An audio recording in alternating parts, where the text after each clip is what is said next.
Assalamualaikum warahmatullahi wabarakatuh. Selamat pagi anak-anak sekalian. Senang sekali Ibu dapat menjumpai kalian kembali pada pembelajaran PPKN. Hari ini hari Kamis tanggal 10 September 2020. Semoga kalian semua dalam keadaan sehat walafiat, tidak kurang suatu apapun. Amin ya rabbal alamin. Sebelum kita membahas lebih jauh anak-anak sekalian, marilah kita bersama-sama berdoa.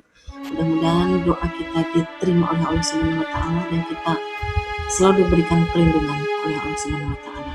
Untuk yang beragama Islam, mari kita bersama-sama membaca Al-Fatihah, dan yang non-muslim silakan sesuai dengan agama dan kepercayaan masing-masing. Berdoa mulai.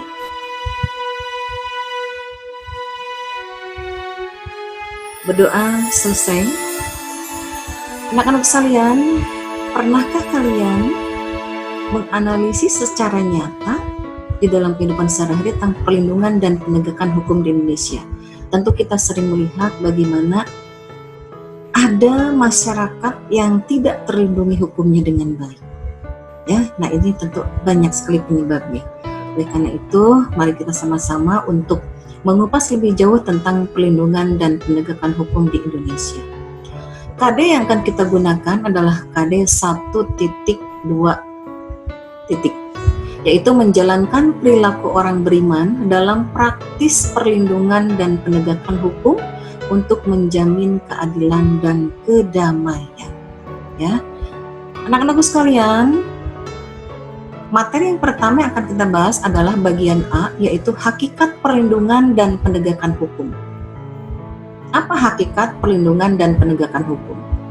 Menurut Andi Hamzah, beliau berpendapat perlindungan hukum dimaknai sebagai daya upaya yang dilakukan secara sadar oleh setiap orang maupun lembaga pemerintah dan swasta yang bertujuan mengusahakan pengamanan, penguasaan, dan pemenuhan kesejahteraan hidup sesuai dengan hak-hak asasi yang ada.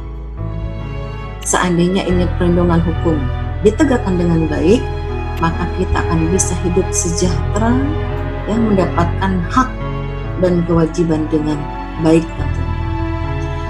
Anak-anak sekalian, pendapat lain yaitu Simanjuntak menyampaikan pendapatnya, perlindungan hukum sebagai segala upaya pemerintah untuk menjamin adanya kepastian hukum serta memberi perlindungan kepada warganya agar hak-haknya sebagai warga negara tidak dilanggar, dan bagi yang melanggarnya akan dapat dikenakan sanksi sesuai peraturan yang berlaku. Siapa yang melanggar harus mendapatkan sanksi. Ya, siapa yang melakukan perbuatan melanggar hukum tidak boleh dibiarkan, tapi harus menerima sanksi sesuai dengan aturan yang berlaku. Baru itu namanya hukum bisa ditegakkan dengan baik. Kemudian, apa saja unsur-unsur perlindungan hukum anak-anak sekalian? Yang pertama adalah adanya perlindungan dari pemerintah kepada warganya. Yang kedua, jaminan kepastian hukum. Yang ketiga, berkaitan dengan hak-hak warga negara. Yang keempat, adanya sanksi hukuman bagi pihak yang melanggarnya. Nah, ini dapat dikatakan perlindungan hukum jika memuat unsur-unsur yang 4 tadi. Kalau tidak memuat 4 unsur tadi, itu namanya bukan perlindungan hukum. Dan kemudian, apa saja macam-macam perlindungan hukum? Kita ambil contoh. Undang-Undang RI nomor 8 tahun 1999. Undang-undang ini mengatur hak dan kewajiban konsumen dan produsen. Di Indonesia, produsen dan konsumen itu benar-benar dijamin oleh Undang-Undang RI nomor 8 tahun 1999. Berikutnya tentang hak cipta. Hak cipta dilindungi oleh Undang-Undang nomor 19 tahun 2002. Berikutnya lagi tentang merek. Merek ini dilindungi oleh Undang-Undang nomor 15 tahun 2001. Berikutnya tentang hak paten. Ini pun mendapatkan perlindungan, dijamin oleh Undang-Undang nomor 14 tahun 2001. Yang berikutnya tentang perlindungan varietas tanaman. Ini pun mendapatkan perlindungan, dilindungi oleh Undang-Undang nomor 29 tahun 2000. Nah, ini beberapa perlindungan hukum yang diberikan oleh negara atau oleh pemerintah kepada kita semuanya. Anak-anak sekalian, berikutnya adalah penegakan hukum. Penegakan hukum merupakan syarat terwujudnya perlindungan hukum. Jadi kalau hukum ingin ditegakkan, berarti harus terwujudnya perlindungan hukum. Perlindungan hukum akan terjamin dengan baik jika memang benar-benar penegakan hukumnya juga ditegakkan dengan baik. Kepentingan setiap orang akan terlindungi apabila hukum yang mengaturnya dilaksanakan, baik oleh masyarakat dan oleh penegak hukum. Jadi semua unsur, masyarakat dan penegak hukum sama-sama menegakkan hukum. Jangan sampai ada oknum yang menyalahgunakan aturan hukum. Kemudian, yang kedua, pentingnya perlindungan dan penegakan hukum. Apa pentingnya perlindungan dan penegakan hukum? Yang pertama adalah tegaknya supremasi hukum. Yang kedua, tegaknya keadilan. Yang ketiga, mewujudkan perdamaian dalam kehidupan masyarakat. Itu anak-anak sekalian, apa pentingnya perlindungan dan penegakan hukum. Kemudian, Surjono Sukanto menyampaikan sebuah pendapat. Keberhasilan proses perlindungan dan penegakan hukum bergantung kepada yang pertama, kepada hukumnya. Undang-undang yang dibuat tidak boleh bertentangan dengan ideologi dan konstitusi negara. Ideologi kita adalah ideologi Pancasila. Konstitusi kita adalah UUD 45. Jadi, undang-undang tidak boleh bertentangan dengan Pancasila dan UUD 45. Yang kedua, penegakan hukum atau penegak hukum. Penegak hukum. Penegak hukum harus melaksanakan tugas dengan baik sesuai dengan peraturan perundang-undangan. Ya, penegak hukum harus melaksanakan tugas dengan baik sesuai dengan peraturan perundang-undangan. Jangan sampai ada penegak hukum yang menyelewengkan hukum itu sendiri. Yang ketiga adalah masyarakat. Masyarakat harus mengetahui dan memahami hukum yang berlaku dan dengan sadar menaati hukum yang berlaku. Berarti kita harus melek hukum sebagai masyarakat. Jangan sampai karena kita tidak tahu tentang hukum, maka kita bisa dimanfaatkan oleh orang lain. Dan kita juga kalau sudah tahu tentang hukum, kita juga akan dengan sadar menaati hukum yang berlaku. Yang keempat, sarana atau fasilitas. SDM terdidik dan terampil itu merupakan sarana. Kemudian organisasi juga merupakan sarana. Ya, organisasi yang baik tentunya. Kemudian peralatan yang memadai itu juga termasuk sarana. Keuangan yang cukup itu juga termasuk sarana. Jadi harus memenuhi sarana atau fasilitas harus benar-benar memadai.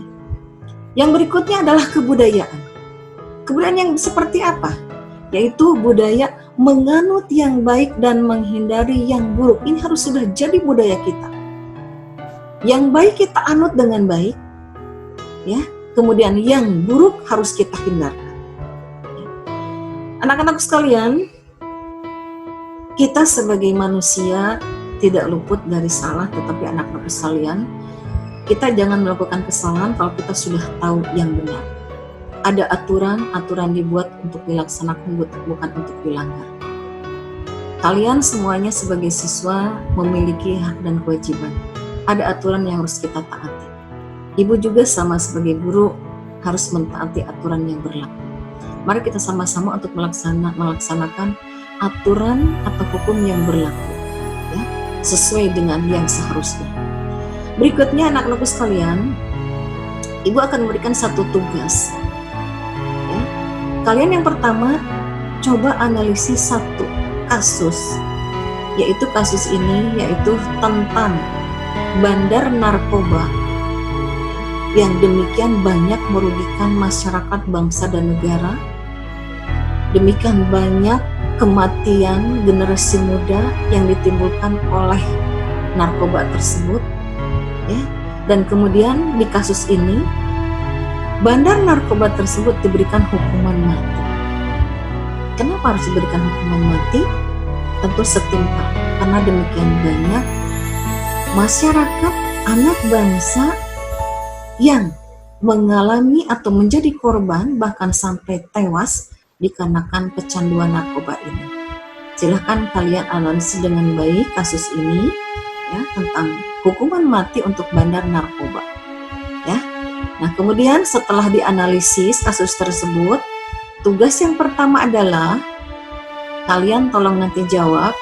Yang ke-1, apa dampak eksekusi mati terhadap peredaran narkoba? Yang kedua, apa relevansi atau kesesuaian pelaksanaan hukuman mati dengan penegakan hak asasi manusia?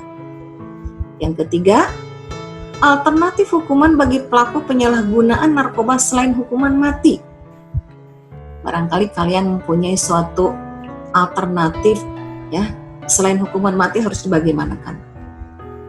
Yang keempat, rumusan hasil analisis ditulis tangan ya. Kemudian kirim dalam bentuk Word ya. Kirim dalam bentuk Word ke LMS. Ya, jangan lupa bekerja sendiri, tulis tangan oleh tangan kalian sendiri, tidak meminta bantuan kepada siapapun.